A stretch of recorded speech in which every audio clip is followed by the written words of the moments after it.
The night the millionaire laughed at the little girl, the entire hall went silent, but not for the reason he expected.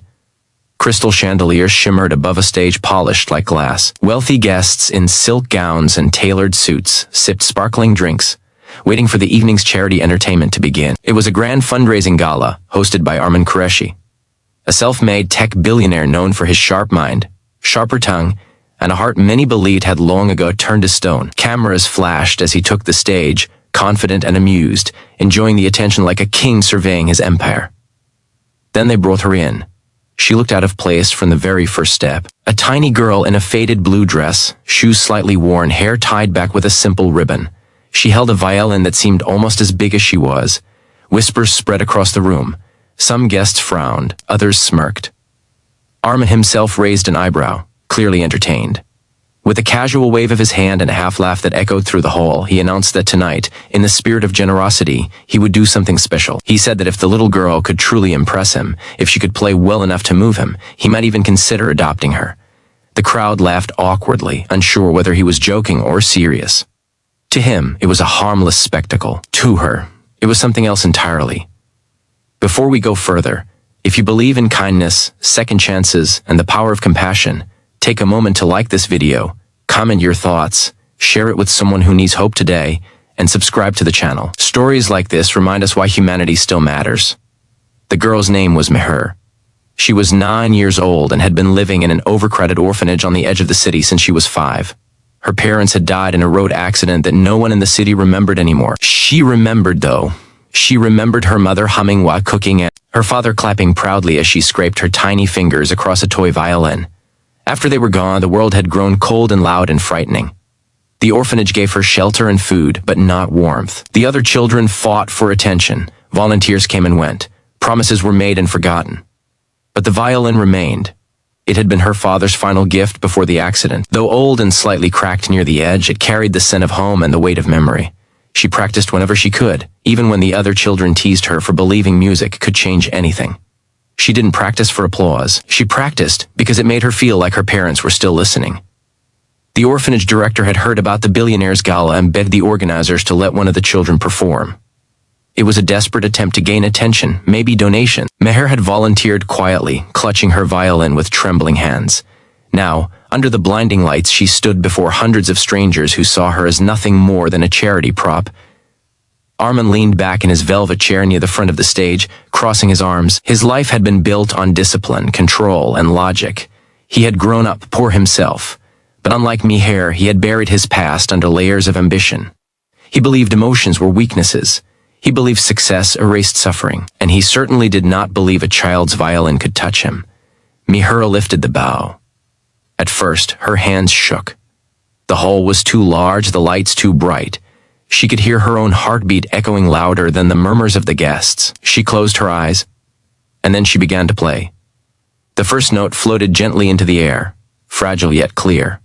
Conversations died instantly. The sound was not perfect in a technical sense. It carried raw edges and honest imperfections, but it carried something else, something impossible to ignore. It carried longing. As the melody unfolded, it painted pictures in the minds of everyone listening. It was the sound of a child waiting by a window that would never open again. It was the echo of laughter that had disappeared too soon. It was loneliness wrapped in hope. Armin's smirk slowly faded. The second movement of her piece grew stronger. Her fingers moved with surprising confidence. She wasn't performing for the rich audience anymore. She was somewhere else entirely, back in her tiny living room with her father clapping softly, back in her mother's arms, back in a world where love had not yet been stolen from her. Tears began to form in the eyes of guests who had arrived expecting entertainment, not truth. A woman in the third row pressed a hand to her mouth. A businessman cleared his throat repeatedly, pretending the tightness in his chest was just a cough. Armin felt something unfamiliar stir inside him. The melody reached into a place he had sealed off decades ago, the memory of his own childhood in a cramped apartment, his mother working double shifts, his father's tired but proud smile when Armin received his first scholarship. He remembered the night his father died, the vow he made to never be powerless again. In chasing strength, he had abandoned softness. The final notes rose slowly, trembling but unwavering, then faded into silence. For a moment, no one moved. Then the hall erupted into applause. It was not polite clapping. It was thunderous, overwhelming, almost desperate. People stood to their feet. Some wiped their eyes openly. The little girl lowered her violin, blinking under the lights, unsure whether she had done well or made a mistake. Armin remained seated, but his hands were shaking. He had offered adoption as a joke, a display of power. Now, the idea felt different, heavy, complicated. He saw not a project, not a publicity opportunity, but a child who had survived grief with more grace than he had managed in a lifetime. He stood slowly and walked toward the stage. The applause softened into whispers. Cameras zoomed in. The world seemed to hold its breath. He looked at her closely for the first time. She was smaller than he imagined, her eyes wide but steady. There was fear there, yes, but also quiet dignity. In that moment, Armin realized something painful. Money had built him skyscrapers and influence, but it had not built him peace. This child, who owned almost nothing, possessed a depth of feeling he had spent years trying to suppress. He took the microphone again, but his voice was no longer playful. It carried weight. He admitted that he had underestimated her. He confessed that he had forgotten what courage looked like. He said that adoption was not a prize to be won in a performance, nor a joke to entertain the wealthy. It was a lifelong promise. The crowd listened, stunned by the shift in his tone. Mihir watched him carefully. She had heard promises before. Volunteers had smiled at her and said they would come back. They rarely did. Armin turned to the audience and announced that regardless of what happened next, the orphanage would receive a substantial donation to improve the children's living conditions and education. Gasps spread through the hall. It was a generous amount far beyond what anyone expected, but that wasn't the moment that changed everything. He then did something no one had ever seen him do. He knelt down on the stage so he was at eye level with Mihir. The powerful billionaire lowered himself before a child in a worn blue dress. He told her he was sorry for laughing. Those simple words carried more impact than any donation. Mihir's fingers tightened around her violin. For the first time that night, she allowed herself to smile, a small, cautious smile, like sunlight breaking through clouds. The story could have ended there, with applause and headlines about a billionaire's generosity. But real change does not happen in a single night. Over the following weeks, Armin visited the orphanage quietly, without cameras.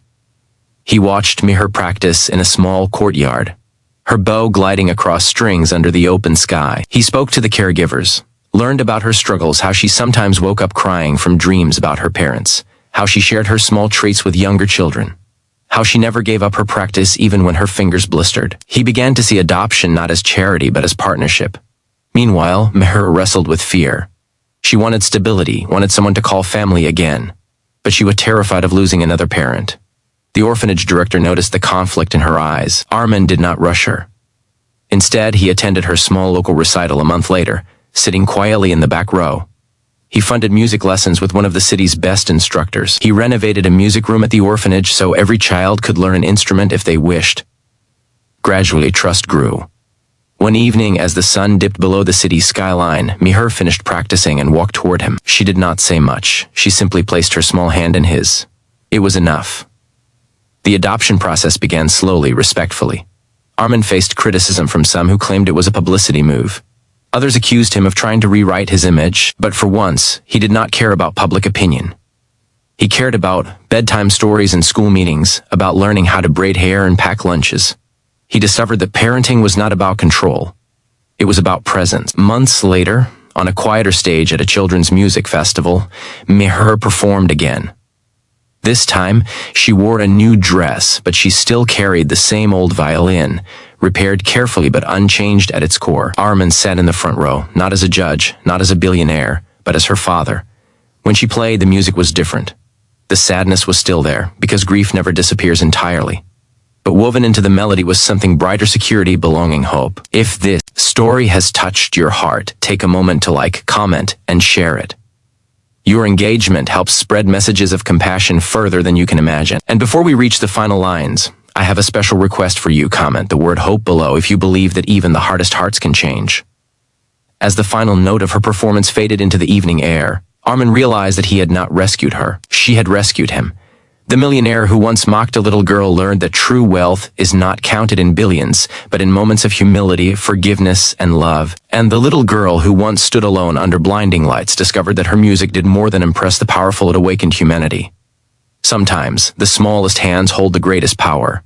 Sometimes, a single melody can rebuild a broken heart. And sometimes, the person who seems to have everything is the one most in need of saving.